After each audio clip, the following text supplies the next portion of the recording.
So, good afternoon, all present, respected Dean School of Management and Dean Research and scholars and faculty around this program. Dean Social Science also is here. Yeah, Dean Social Science, Professor Murthy.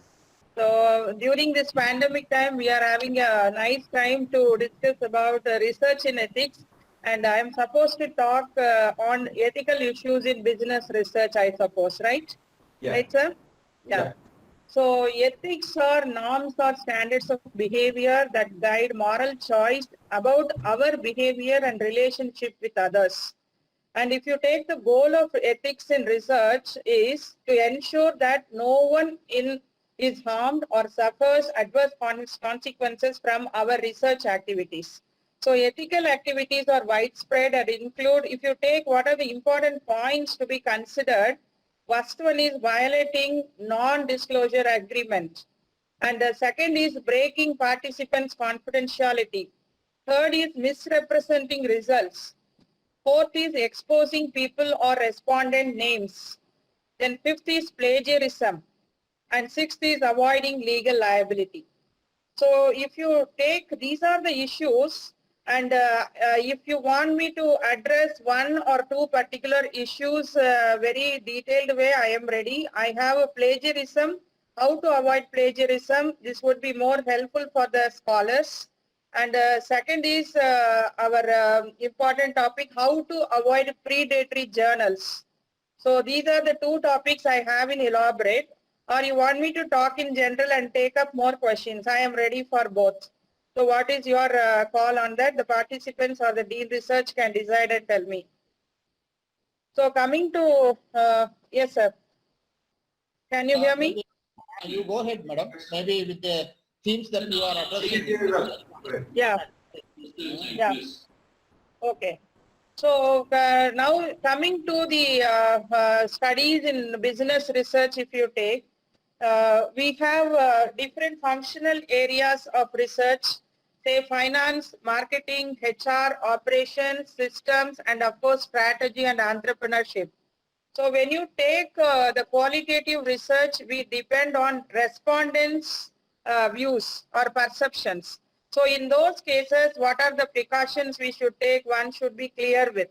Because you know there are research ethics committee, human research ethics committee which are available, from which you have to get permission before you take any responses from any respondent. And what are the conditions to be followed? If you take, they should be properly communicated about the intention of research. They should not have any compulsion to participate in the research. And you should also give them surety that the information will not be revealed or their identity will not be revealed. And so other things are also there. So while doing qualitative research, we take all these things into account. Coming to finance research, here it is very, very important that the facts or the data what we use in the finance research should not be cooked. Clear. So many researchers do some kind of cooking of data both in qualitative and quantitative research. And that is very, very important code of ethics in business research, because you know there are a lot of databases available like CMIE, Bloomberg, all these databases are available. So earlier we were having different difficulties in collecting these data. But now we have all the important databases available in our campus, which is also officially subscribed. Okay. So you have to take little efforts to get to know or get trained how to collect data from these databases and how officially you can use these databases, because you have to acknowledge if you apply for or if you submit any paper for a very important or very what's a Web of Science journal or this Scopus Q1 or A-star ABDC journal, they immediately look for what is the data, clear, and where from it is collected, and whether the database is subscribed by that organization or not. See, I can share my own personal experience. Recently, I visited Deakin University and University of Canberra. They have Wharton business data. And we collected lot of data, my scholar and myself collected lot of data. But now when I am using the data, I have to clearly mention what is the database, where from I have. Clear, because I am in Pondicherry University submitting the research paper along with my scholar, and I cannot just like that quote I use Wharton database, because the Wharton database license is given to the Deakin University. So these kinds of acknowledgements are very, very important in case of research publications. And especially when you are having some kind of research grant, and that should also be clearly mentioned in the research publication. And coming to a very basic issue, what every scholar is facing in this business research is plagiarism. It is not only by business researchers, but every other researcher in the academia. And so what is this plagiarism? What this terminology mean? What are the legal implications? What are the 4 types of plagiarism? How to avoid it? What are the methods available? How we can come out of this problem? I want to discuss on these issues. So if you take the meaning of plagiarism, it is the act of stealing someone else's work and attempting to pass it off as your own. And this can apply to anything from term papers to photographs to songs, even ideas, right? And coming to the protections available, we have different intellectual property protections available. So for the literary work, we have copyright. So what is copyright? It is the form of protection provided by the law to the authors of original works of authorship, including literary, dramatic, musical, artistic, and certain other intellectual works. So this protection is available to both published and unpublished work. Okay. So the most well-known and sadly the most common type of plagiarism is the simplest copy. So if you copy someone else's work and put your name on it, you have plagiarized. So this one is pretty straightforward. So if a writer copies word for word the text from a book and does not acknowledge in any way that it was someone's work, the writer has committed plagiarism. And the availability of text in digital form increases the possibility of accidentally using someone else's material without acknowledgement. Because earlier we used to do physical referencing, we cannot just copy, paste or cut, paste. But now every resource is available in a digital form. So make sure you record all the details of the material, you make notes on at the time so that you know whose it is later.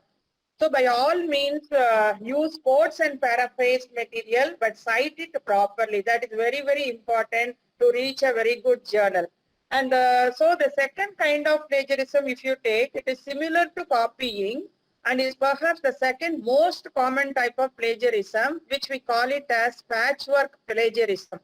So this occurs when the plagiarist borrows the phrases and clauses from the original source and weaves them into his own or her own writing. Okay, so without putting the phrase in quotation marks or citing the author. And the third type of plagiarism is called paraphrasing plagiarism. This occurs when the plagiarizer paraphrases or summarizes another's work without citing the source, even changing the words a little or using synonyms, but retaining the author's essential thoughts, sentence structure, and or style without citing the source is still considered a plagiarism. And the fourth type of plagiarism is called unintentional plagiarism. It occurs when the writer incorrectly quotes and or incorrectly cites a source they are using. How is this plagiarism if the author did not mean to do it? So you are not knowing that you are copying. Without any intention, you are just borrowing or using a quote. Then that is also a plagiarism, which we call it as unintentional plagiarism.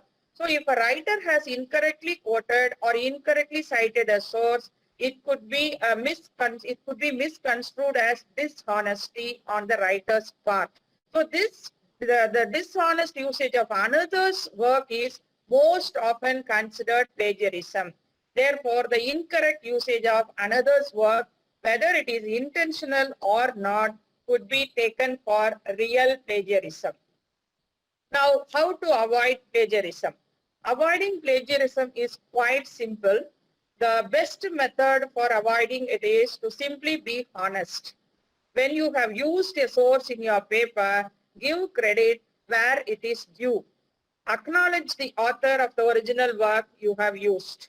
Another way to avoid plagiarism is to use your own work as often as possible. So quoting and citing is usually required and inevitable when doing research. So that is how you back up your own work. But using someone else's work excessively can be construed as plagiarism. Another way to it is to quote or cite your resources properly.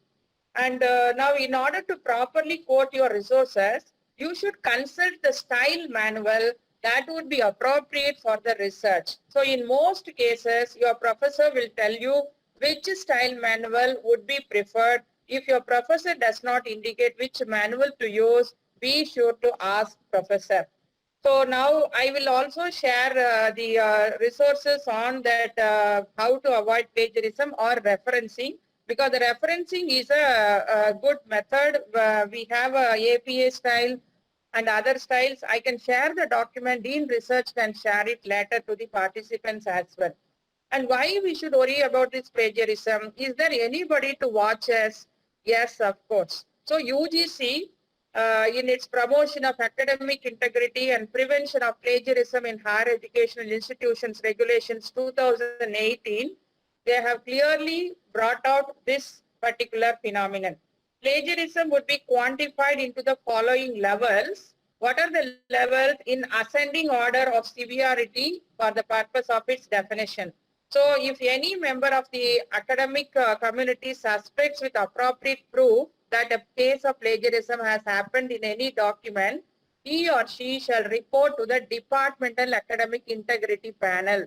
So every department will have an academic integrity panel, and that should be brought to the notice of that particular panel. Upon receipt of such a complaint or allegation, the departmental panel shall investigate the matter and submit its recommendation to the institutional academic integrity panel. This is at a university level or college level. Then the authorities of higher education can also take suo motu notice of any act of plagiarism and initiate proceedings under these regulations. Similarly, proceedings can also be initiated by the higher educational institution on the basis of findings of an examiner. That is why while submitting thesis, we always ensure less than 15% plagiarism by using the Turnitin or other kind of software for plagiarism check.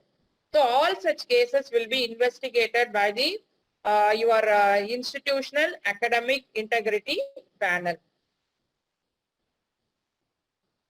And what constitutes this integrity panel at departmental level? Normally, it is the head of the department, senior academician from outside the department, then a person well-versed with anti-plagiarism tools to be nominated by the head of the department. So these constitute your departmental academic integrity panel.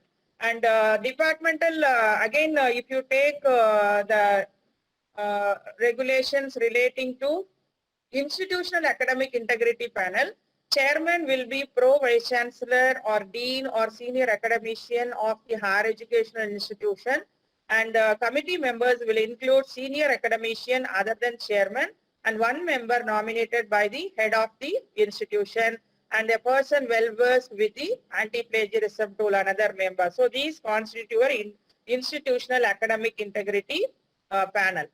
And penalties in the case of plagiarism shall be imposed on the students pursuing studies at the level of masters and research programs and on researcher, faculty and staff of higher educational institution. People think that I am doing only UG and PG courses, so I need not be, I have every right to copy anything. So even at master's level thesis, these rules are applicable even for the master's level thesis. And you need not say about the research program. It is a very, very important item.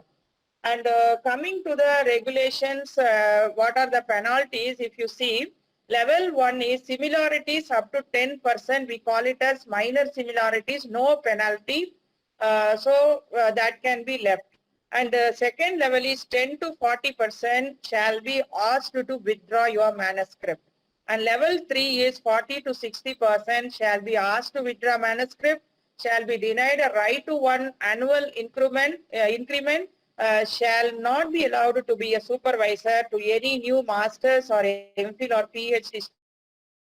student or scholar thesis for a period of 2 years. And level 4 similarities above 60%, all the above things shall be asked to withdraw manuscript, that shall be denied a right to 2 successive annual increment, and shall not be allowed to supervise any research work for a period of 3 years if the level is more than 60%. And coming to the students, what are the penalties? If you look at level 1, no penalty. And level 2, 10 to 40%, students shall be asked to submit a revised script within a stipulated time period not exceeding 6 months. Level 3, similarities above 40% to 60%, students shall be debarred from submitting a revised script for a period of 1 year. Level 4, similarities above 60%, student registration for that program shall be cancelled. So now coming to the tools available, what are the tools available? So our university has already subscribed on it, and we have lot of free softwares available to check the plagiarism, like Authentic, Urkund, Grammarly. Grammarly also recently subscribed by our university. Plague Scan, ET Blast, and Plague Tracker, UniCheck. So there are a lot of softwares available. Just you have to get familiarized with this software. And plagiarism is avoidable if you understand what plagiarism is and understand what citation is and look at your writing like your reader does. Okay, so now how to avoid? So there is a lot of mechanisms available or methods available. The first method available is quoting. What is quoting? Quoting is just reproducing words from another source using exactly the same wording, spelling, punctuation, capitalization, and paragraphing. So as a general rule, quotation should be used rarely and selectively, as it is important that you demonstrate your own view on a topic in your own words. So now I can also show you some examples, but I'm not able to share the screen. So I move to the second method, how to avoid plagiarism. Second method is paraphrasing. So paraphrasing is introducing ideas from other source in your own words. Your voice is predominant in a paraphrase and shows your understanding and interpretation of someone else's thought in relation to the topic. And third technique we have is summarizing, is a short and concise representation of the key ideas of source material in your own words. A summary is shorter than the original text and provides an overview of the subject matter. Summaries need to be referenced just like paraphrases and quotations. So what actually you are communicating to your reader from through your papers or through your research work? If you are having citation plus quotation marks, the passage is someone else's information in that person's exact words. If you use citation, no quotation marks, the passage is someone else's information expressed in your own word, that is paraphrase or summary. No citation, no quotation marks means the passage is your own idea or interpretation expressed in your own words. So what is referencing? The next thing we have to learn is referencing. So what is a reference or citation? A way of giving credit for someone's thinking, writing, or research. So you mark the material when you use it, a citation, and give you a full identification at the end, a reference. Okay, so a citation means what you are including it inside the text, and reference means what you are giving at the end. In academic writing, you are obliged to attribute every piece of material you use to its authors. So whenever you use any material, immediately you have to do both citation and referencing. And why cite or reference? Because you have to give credit to the sources of information and ideas, because if you are not having these past literature, it is very difficult for you to start a research, because someone some thread is to be given to continue the research, because you cannot start from a scratch.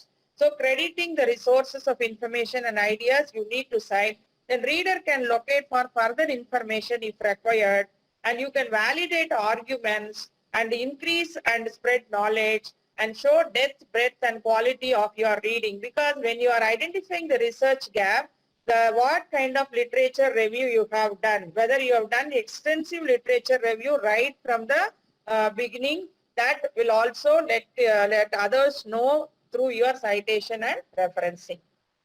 And when to cite, as already I told, direct quotes you have to cite, then statistics or studies you have to cite, theories if you are following somebody's theory you have to cite, any facts you have to cite, then interpretations and paraphrases. And what is the style we use for citation or referencing?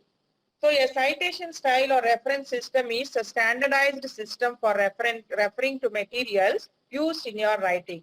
So there are several different citation styles developed independently by professional organizations. University department generally stipulate which style to use for your subject. So, but for social science, if you take commonly, there are more popular three methods available.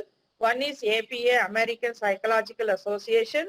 Second is AAA, American Anthropological Association. And third is APSA, American Political Science Association citation style.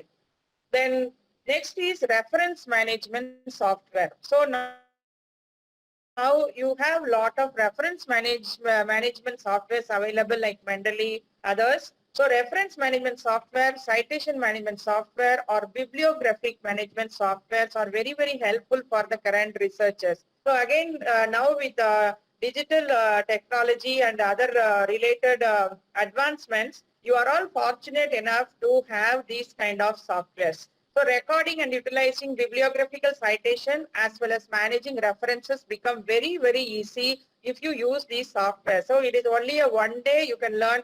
If I was given a prior information, I could have showed some hands-on training also how to use Mendeley and other things.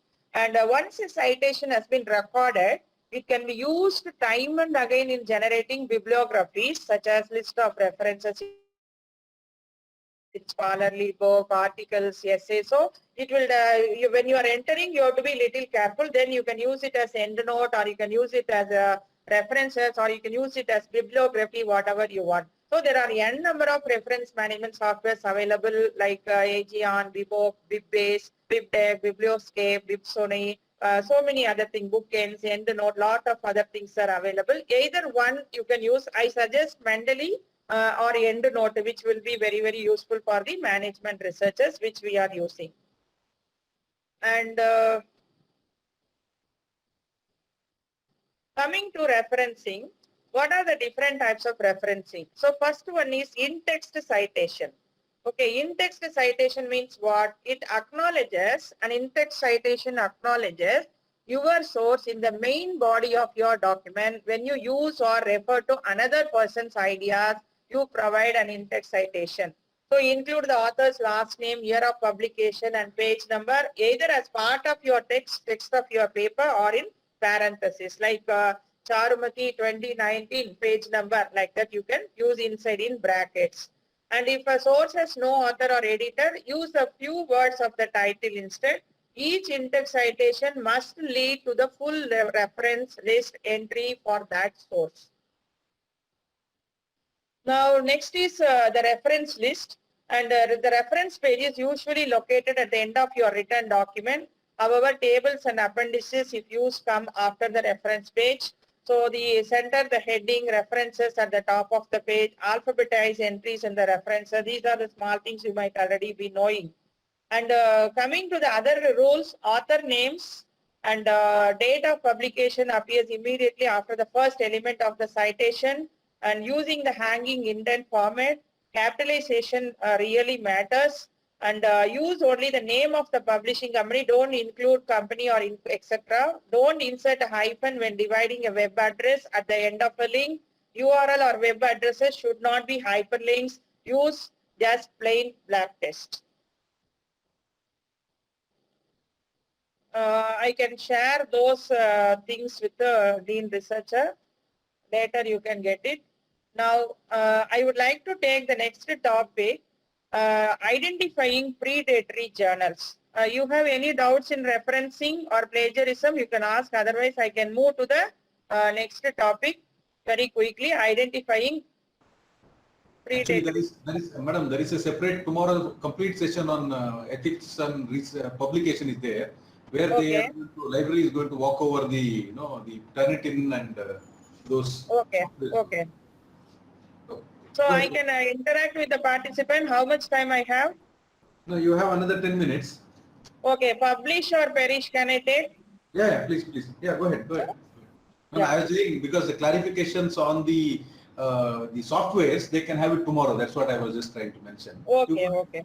So mine is about how to identify the predatory journal. That also librarian will cover, I think, right? Yes, yeah. Maybe if you have any comments, you can tell, and then go to the. Yeah, I can cover only relating to business management. Okay. Yes. Yeah. So coming to the criteria for determining predatory journals, you can all refer to one website called B for Bombay, E for Eagle, All's List, webly.com. So that professor is a librarian professor. Anyhow, tomorrow you're having a good session on by the librarian. So that website gives you what are open access scholarly publishers association code of conduct, committee on publication ethics, and international association of scientific technical medical publisher code of conduct. So coming to our topic, how to identify a journal, especially coming to business management. The publisher, if demonstrates a lack of transparency in publishing operations, it is not only for business management, for any subject I feel. So that will definitely make you understand that whether the publisher is demonstrating transparency in publishing operations, whether the publisher has any policies or practices for digital preservation, DOI, depends on author fees, whether they are charging. Then they begins operation with a large fleet of journals. One publisher having 100 journals in different multidisciplinary and provides insufficient information or hides information about author fees or offering to publish an author's paper and later sending previously undisclosed invoice. All these things are so the business management of the publisher is very, very important. You can easily find out. And coming to the editor and staff details, publisher's owner is identified as the editor of all the journals published by the organization.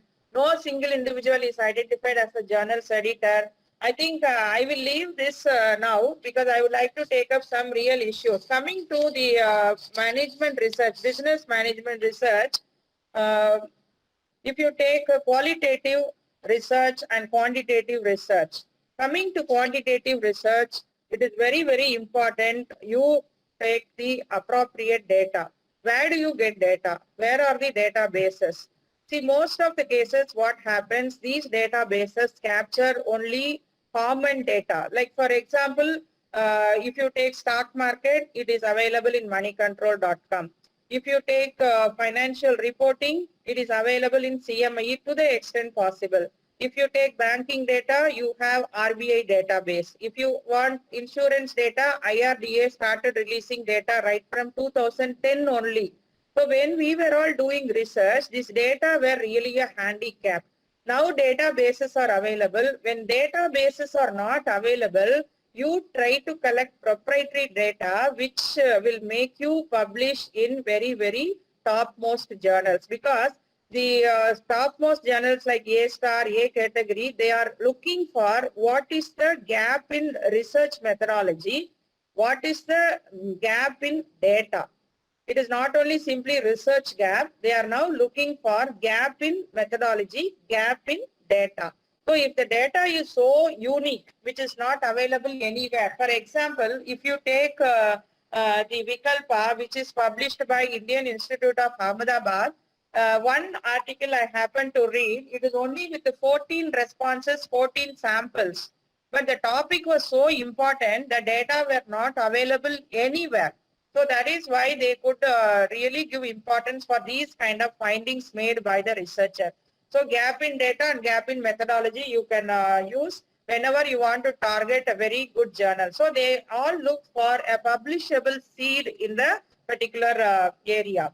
And another important aspect in finance research is using the tools. What kind of tools you use? So nowadays it becomes very fancy to use the tools, whatever is available on the app.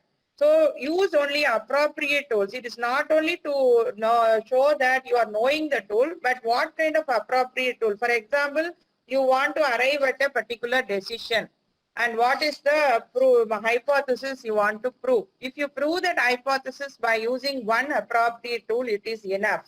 But what people are doing, they use one hypothesis, and for proving that they use 10 tools, which is not correct. Clear? And people will fed up, or even examiner will get annoyed.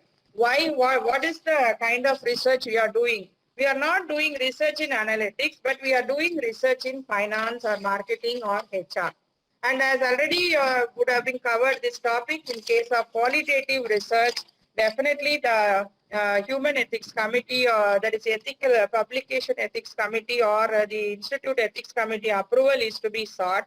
And because here only in qualitative research, people try to cook data. For example, you want to collect the entrepreneurs' responses from the startup background.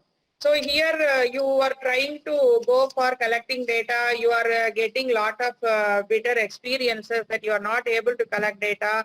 What you tend to do, you just want to cook data. So cooking data can be easily found by the examiner or even your guide.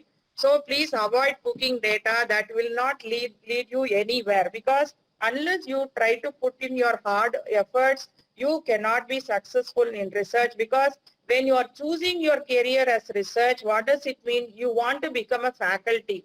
Unless you follow these integrity or the honest policies in research, you cannot become a proper or good faculty who can guide future researchers to future students. So this is another important point I would like to share. And very important point, next point is, in business research, what kind of topics you can take. Whether you can take a very ordinary topic, what people have been doing, or you can take very important or current socially relevant topics. So for example, now COVID-19 situation has come. Clear? And what is the impact of this COVID-19 on the businesses? Clear? So even my MBA PG students are now guided with a lot of topics. What is the impact of loan portfolio of banks before and after COVID? So it's a very small research idea which people are doing.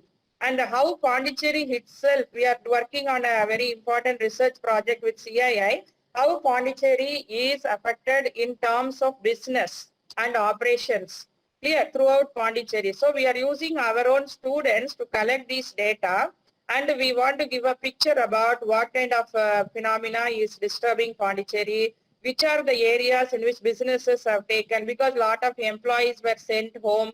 So what we can capture a lot of metrics. Another important information I would like to share is using index. How people can use index, even whether it is a qualitative study or quantitative study. In case of qualitative study, you have to develop both. You have to develop index, but in case of qualitative study, you have to be little careful, because the phenomena what you want to capture will not be directly available. So you have to do content analysis of the information available. So these content analysis, while you are doing, you again have lot of softwares available, manual content analysis or automated content analysis. So while using index, you think it in a comprehensible manner. For example, I want to measure the entrepreneurial or a women empowerment. Take for example. So women empowerment, how it comes, right from the personal empowerment, then financial empowerment, then social empowerment, then political empowerment, then legal empowerment. So I can have all these 5 areas as my sub-indices.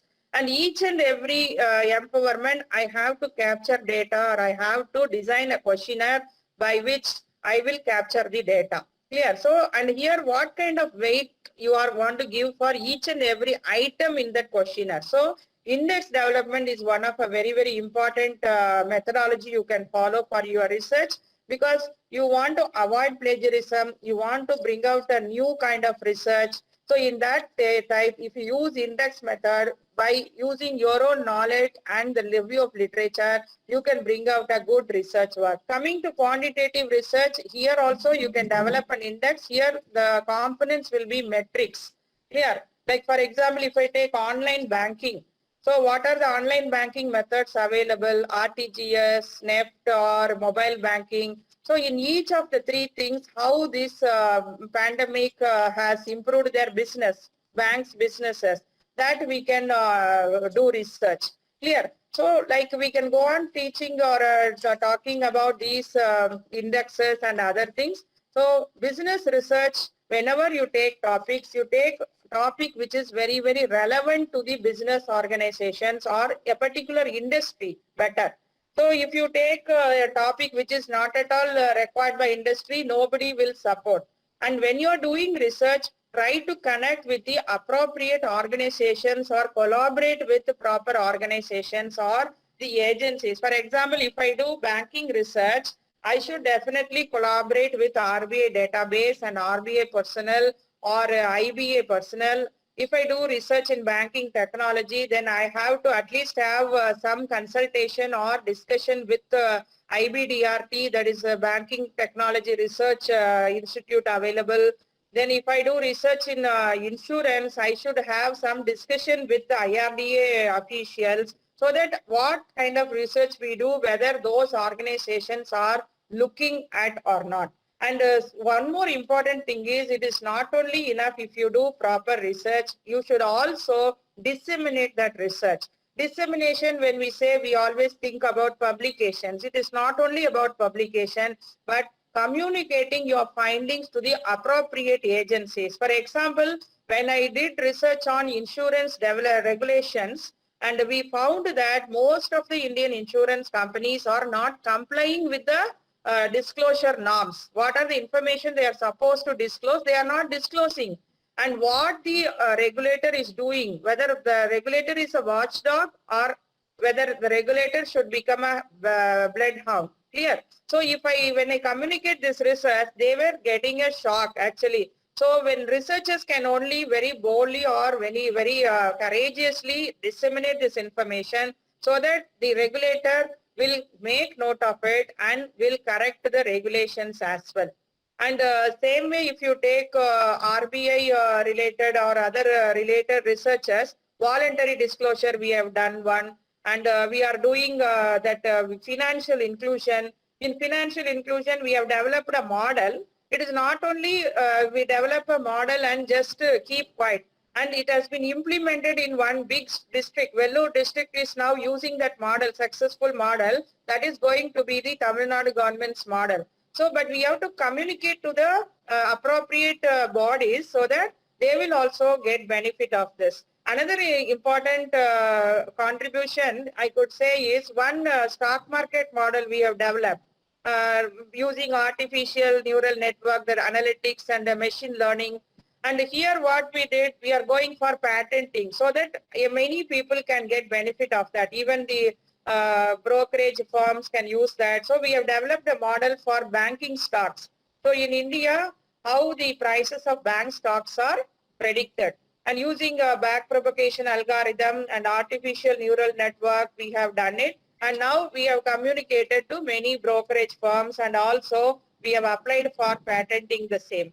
And another important model we have developed is credit risk analysis using machine learning. You know, now the